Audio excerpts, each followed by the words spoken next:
દાખલા નંબર 18 વિદ્યાર્થી મિત્રો સાવ ઈઝી છે, પરંતુ થોડું કન્ફ્યુઝન થઈ જશે કારણ કે જુદી જુદી પદ્ધતિથી ગણાય છે. આપણે બહુ ઈઝી રીતથી ગણાવશું. ઓકે, 18મો દાખલો. હાઇડ્રોજન પરમાણુની બોહર કક્ષક 1 માંથી બોહર કક્ષક 5 માં ઇલેક્ટ્રોન મોકલવા માટે કેટલા જૂલ ઉર્જાની જરૂર પડે? વિદ્યાર્થી મિત્રો જૂલ ઉર્જાની કીધી છે. ઓકે, ધારાવસ્થામાં ઇલેક્ટ્રોન પાછો આવે ત્યારે ઉત્સર્જિત થતા પ્રકાશની તરંગ લંબાઈ વિદ્યાર્થી મિત્રો કીધી છે, ખાસ યાદ રાખજો કેટલી હશે. ધારાવસ્થામાં ઇલેક્ટ્રોનની ઉર્જા -2.18 ગુણ્યા 10⁻11 અર્ગ આપેલી છે. એક વિદ્યાર્થી મિત્રો હું તમને ખાસ માહિતી આપી દઉં કે 1 જૂલ બરાબર વિદ્યાર્થી મિત્રો 10⁷ અર્ગ થાય છે. આ વસ્તુ તમારે યાદ રાખવાની છે. આપણે આ પદ્ધતિથી ગણતા નથી કે ધરાવસ્થામાંથી 5મી કક્ષાની ઉર્જાની બાદબાકી કરવી, ડાયરેક્ટ ડેલ્ટા ઈ મળી જાય. શું મળી જાય? Delta E. પરંતુ ડેલ્ટા ઈ આપણે આ પદ્ધતિથી ગણીશું. જે દાખલો તમે પેટર્ન પકડાઈ ગઈ છે એ પેટર્ન. ઓકે, શરૂઆતમાં વિદ્યાર્થી મિત્રો N1 માંથી વિદ્યાર્થી મિત્રો આપણે કેમાં જાય છે? N5 માં. ઓકે, N5 માં સોરી N2 એટલે કે વિદ્યાર્થી મિત્રો 5મી કક્ષામાં જાય છે. ધ્યાન રાખજો. ઓકે, આમાં મને નથી લાગતો પ્રોબ્લેમ. ડાયરેક્ટ જો N1 કક્ષાની ઉર્જા આપી છે, N5 કક્ષાની ડાયરેક્ટ ઉર્જા ગોતી અને તમે બાદ કરો તો પણ ચાલશે, પરંતુ આપણે ડેલ્ટા ઈ જ ગોતશું. ડેલ્ટા ઈ ડાયરેક્ટ મેળવશું, જે આપણને ખબર છે રીડબર્ગ અચળાંક.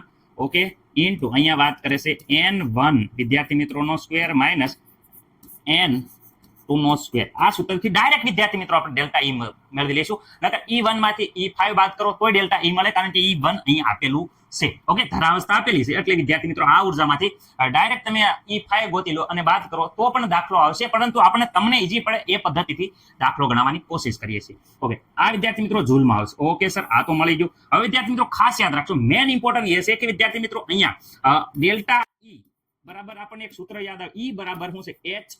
HV. ઓકે સર, રેડી છે. પરંતુ અહીંયા વિદ્યાર્થી મિત્રો આપણે તરંગ લંબાઈ ગોતવાની છે. તરંગ લંબાઈ વિદ્યાર્થી V બરાબર શું છે? તો વિદ્યાર્થી મિત્રો V બરાબર તો સર C/λ અમને યાદ છે, તો એ અહીંયા મૂકી દો. C/ વિદ્યાર્થી મિત્રો લેમ્બડા, ખાસ યાદ રાખજો.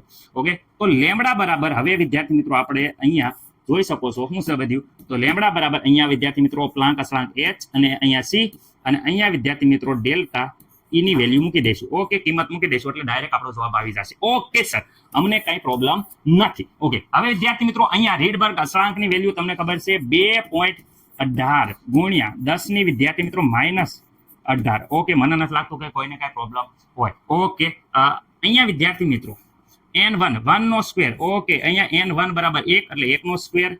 ઓકે, માઇનસ વિદ્યાર્થી મિત્રો 1/છેદમાં N2 બરાબર 5 વિદ્યાર્થી મિત્રો 5 નો વર્ગ. ઓકે સર, 2.18 ગુણ્યા 10 ની -18. ઓકે, અહીંયા જોશો 1 નો સ્ક્વેર વિદ્યાર્થી મિત્રો 1 નો સ્ક્વેર 1 થઈ જાય. અહીંયા 5 નો સ્ક્વેર 5 નો સ્ક્વેર વિદ્યાર્થી મિત્રો 25 થઈ જાય છે. ઓકે સારું, અહીંયા વિદ્યાર્થી મિત્રો વ્યવસ્થિત રીતે આપણે બધાને યાદ છે શું કરતા હતા? 2.18 ગુણ્યા 10 ની વિદ્યાર્થી મિત્રો -18. ઓકે, આ સોકડી ગુણાકારમાં શું કરતા હતા? 25. આ એકડો આ બાજુ આવશે તો વિદ્યાર્થી મિત્રો -1. અહીંયા વિદ્યાર્થી મિત્રો નીચે બંનેનો ગુણાકાર આ થઈ ગયો. બધામાં આ દાખલામાં કરીએ છીએ પેટર્ન, એટલે મને નથી લાગતું કોઈને કઈ પ્રોબ્લેમ હોય. ઓકે વિદ્યાર્થી મિત્રો અહીંયા 2.18 ગુણ્યા 10 ની -18. ઓકે, આમાં કઈ ફેરફાર નથી, પરંતુ વિદ્યાર્થી મિત્રો અહીંયા જરા ધ્યાનથી જુઓ. 25 માંથી 1 જાય તો વિદ્યાર્થી મિત્રો થઈ જાય 24. શું થઈ જાય? 24 વિદ્યાર્થી મિત્રો આની સાથે. હવે અહીંયા વિદ્યાર્થી મિત્રો આ 24 છે એ ડાયરેક્ટ વિદ્યાર્થી મિત્રો અહીંયા આપણે લખીએ 24 જે લખ્યા એ 24 અહીંયા ડાયરેક્ટ વિદ્યાર્થી મિત્રો ગુણાકારમાં આવી જશે. તો અહીંયા જોઈ શકો છો ઇન્ટુ અહીંયા વિદ્યાર્થી મિત્રો 24 વચ્ચે અને અપોનમાં 25 × 25 વિદ્યાર્થી મિત્રો. ઓકે, આનું જો સાદું રૂપ વિદ્યાર્થી મિત્રો કેલ્ક્યુલેટરમાં આપે તો જરાક જોઈ લેજો તમે પણ વિદ્યાર્થી મિત્રો. હું અહીંયા થોડું સ્પીડમાં ગણું છું, ભૂલ પડે તો વિદ્યાર્થી મિત્રો ખાસ તમે સુધાર કરી લેજો. ગણતરીમાં ભૂલ હોય, રેતમાં ભૂલ નહીં હોય, ગણતરીમાં ભૂલ હોય તો વિદ્યાર્થી મિત્રો ખાસ તમે છે એ જરાક જોઈ લેજો. રેડી, 10 ની વિદ્યાર્થી મિત્રો -18 વિદ્યાર્થી મિત્રો આ થઈ ગઈ. અને આ પણ વિદ્યાર્થી મિત્રો આવી ગયો જવાબ આપણે ઝૂલમાં, જે વિદ્યાર્થી મિત્રો ડેલ્ટા ઈ બરાબર છે. ઓકે, અહીંયા વિદ્યાર્થી મિત્રો ધ્યાનથી જોઈ લો. ઓકે સર, અમે જોયું, વ્યવસ્થિત રીતે જોયું. આ આવી ગયો છે આપણો જવાબ. શું આવી ગયો છે? જવાબ. દાખલો પૂરો નહીં. ઉર્જા કેટલી જરૂર પડે ઝૂલમાં એ વિદ્યાર્થી મિત્રો આપણે કહી દીધું, પરંતુ પાછો અત્યારે પ્રકાશની તરંગ લંબાઈ હજી ગોતવાની બાકી છે. ચલો, પ્રકાશની તરંગ લંબાઈ વિદ્યાર્થી મિત્રો અહીંયા પ્લાન્ક અચળાંક h વિદ્યાર્થી મિત્રો h બરાબર વેલ્યુ બધાને ખબર છે 6.726 ગુણ્યા 10 ની -37. રેડી વિદ્યાર્થી મિત્રો, જૂલ ઇન્ટુ સેકન્ડ.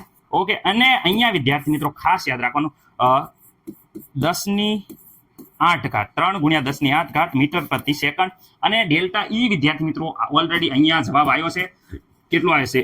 2.0928 ઓકે ગુણ્યા 10⁻18. ઓકે, આમાં મને નથી લાગતું કે કોઈને પ્રોબ્લેમ હોય આ ઝૂલમાં. ઓકે સર, અમને તો આવડી ગયું રે સર, અમને ખબર પડી ગઈ રે. ઓકે, તરંગ લંબાઈ. ઓકે, અહીંયા વિદ્યાર્થી મિત્રો સાદુરૂપ તમે આપશો તો આ તમારો જવાબ વિદ્યાર્થી મિત્રો અહીંયા આવવો પડે 9.49 ગુણ્યા 10⁻ વિદ્યાર્થી મિત્રો 37 છે, માઇનસ છે, અહીંયા જાય છે તો 18 ઉપર જાય છે, પ્લસ થઈ જશે 8 છે વિદ્યાર્થી મિત્રો.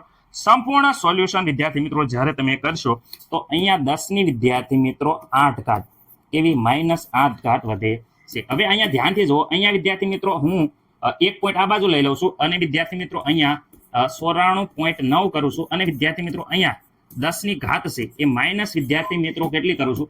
ખાસ ધ્યાન રાખજો, -9 કરું છું. કેટલી કરું છું? -9 કરું છું, કારણ કે 1 પોઈન્ટ અહીંયા 1 પોઈન્ટ આ બાજુ લઈ લીધો એટલે. ઓકે, આ થઈ ગઈ મીટર. ઓકે, અહીંયા જોઈ લેશો અહીંયા જોઈ લો એપ્રોક્સિમેટલી આને કહેવાય છે 95, કારણ કે આપણા ટેક્સ્ટ બુકમાં પાછળ 95 જવાબ આપ્યો છે. 95 વિદ્યાર્થી મિત્રો અને 10⁻9 મીટર એટલે વિદ્યાર્થી મિત્રો 10⁻9 મીટર એટલે નેનોમીટર કહેવાય છે. આ તરંગ લંબાઈ વિદ્યાર્થી મિત્રો આવી ગઈ છે. રાપચીક રેડી. હવે મને નથી લાગતું કે કોઈને કઈ આ દાખલામાં પ્રોબ્લેમ હોય. જવાબ ચલો મારી દો, સિક્કો મારી દો, થંપ મારી દો. દાખલાનો જવાબ ટન ટનાટન સર અમે ગણી નાખશું, પરીક્ષામાં પૂછાયો ભૂક્કા કાઢી નાખશું.